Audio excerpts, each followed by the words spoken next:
in the heart of Kiambu County, Kenya, amid the chirping birds and bustling village life, lies a poignant tale of love, sacrifice, and betrayal that has left a young woman devastated by her own family's cruelty. At just 24, Mary Icharia found herself in a role she never anticipated, that of caregiver for her ailing grandfather, who had single-handedly raised her after her parents separated. Her ordeal began when her grandfather was diagnosed with kidney failure. Without hesitation, Mary abandoned her job to dedicate herself entirely to his care. I remember in 2015 receiving a call from my grandfather, who had been my father and is still my father up to date because he's the one who has raised me. And he gave me a call and told me that he had gone to hospital and he had been diagnosed with kidney failure and he needed somebody to take care of him because there are some things that he could not do at home by himself since he lived by himself. Mary packed her belongings in Nairobi and moved to her grandfather's home in Kiambu County, where he provided her with an apartment.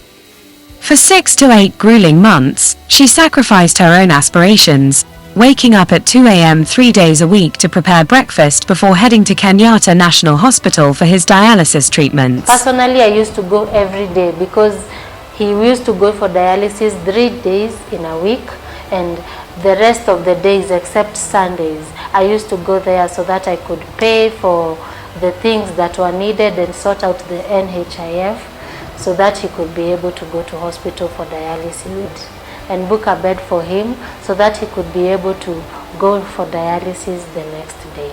Before leaving home, Mary would prepare black beans, her grandfather's favorite meal, to ensure he had a nutritious diet. The routine was relentless, but Mary's dedication never wavered. She hoped her efforts would give her grandfather a fighting chance.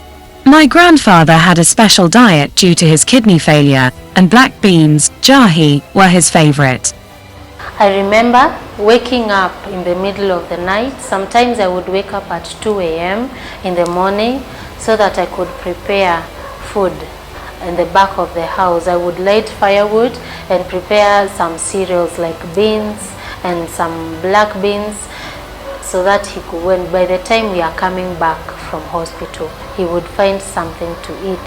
The dialysis at Kenyatta Hospital, where we used to go, you have to be there early. So most of the time we had to leave the house by 3 a.m. so that we could be there very early in the morning so that we could get a bed, because in Kenyatta Hospital, if you're going for dialysis and you go later when there are a lot of people who are expecting beds, there it is first come, first serve basic. I faced so many challenges because I used to do this alone. There was nobody who was helping me, despite having neighbors and some of the family members living within the compound. But they used to see me doing all these chores. My grandfather at some point, because of the issues that arose with his kidney failure, and I had to wash the bed sheets before or even after the hospital, and I did all this alone. Despite the collective struggle, her grandfather eventually succumbed to his medical complications. Heartbroken and weary, Mary was unprepared for what followed. Her relatives accused her of negligence. They held a family meeting to discuss funeral funds. I was shocked when my grandfather's twin brother accused me of negligence. Mary's ordeal worsened when her relatives demanded she pay rent for the apartment her grandfather had provided. They eventually evicted her, stripping away the last semblance of stability in her life. During the committee, I was sent away from home by my uncles and his twin brother. And his twin brother, who is also my grandfather too, he said that I had to either leave the homestead or I start paying rent for the house that I had been given by my grandfather. And the reason as to why he said this was because I used to advise against him eating the food that the doctor had said that he should not eat. And I remember him making a comment saying that I was supposed to be sleeping with him in the same bedroom so as to make sure that nothing happens to him. I had no words. I just watched as tears rolled down my cheeks, she recounts. The betrayal deepened when her cousin was presented as the primary caregiver, erasing Mary's sacrifices. Other than my mom, who stood by my side, everybody else, they deserted me. Some of them even said that I used to sneak out of the house and go to Mombasa and leave my grandfather alone while he was sick. And I remember all the efforts that I had made. All the praises were given to my younger cousin, who had in fact come from home. She had closed school a day before my grandfather passed on. I remember even in church when they were reading the eulogy on the day of the burial, she's the one who was given all the praise, and they were thanking her and telling her that if it wasn't for her, that he would still maybe be alive, because she's the one who used to take care of him. And I also remember before the committee meeting, I had told her, please, when you're at the meeting, kindly tell them they made a mistake at church when they were reading a eulogy by saying you're the one who was taking care of him. Just tell them that I am the one who had been taking care of him. In fact, you were in school. And during the meeting, she did not talk. Her mother did not talk. Her father did not talk. And these are the people who had been seeing me day in, day out, taking care of my grandfather, taking him to hospital alone, washing his bed sheets alone, cooking the food, doing everything alone, because nobody used to help me do all these things. So it really brought so much pain to me and my mom, because my mom doesn't live around. So she told me, I cannot bear leaving you in this compound, knowing that everybody has turned against you. They have all thrown you out of our home, because I don't know what they might do to you. And so 1 week later, I decided to just pack my belongings and move out of home. I was humiliated and I was deeply hurt, and nobody ever checked up on me. Nobody ever cared to know where had I gone. How was I overcoming this? The pain, the betrayal, the hatred. I was never even given time to grieve over my grandfather.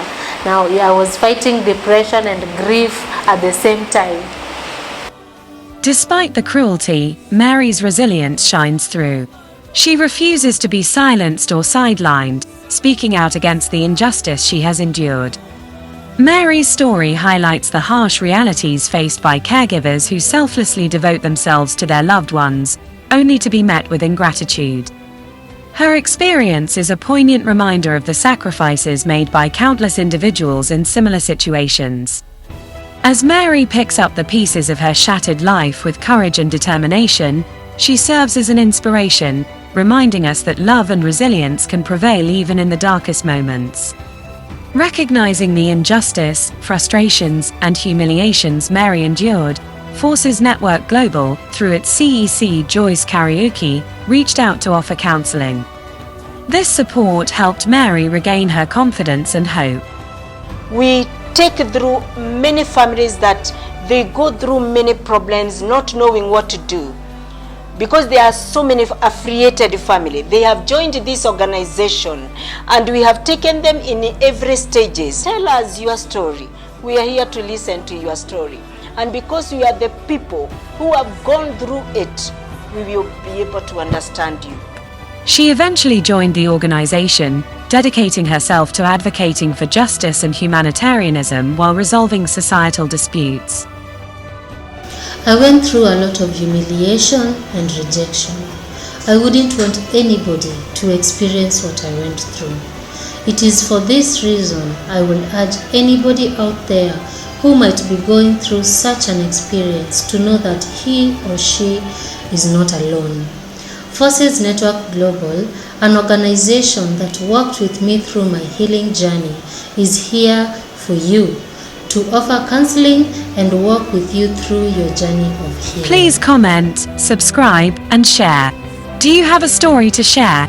Reach us in Kenya on +254 722 851 902, and in UK, get us on +4 4 79 3 1913935. JMMI TV.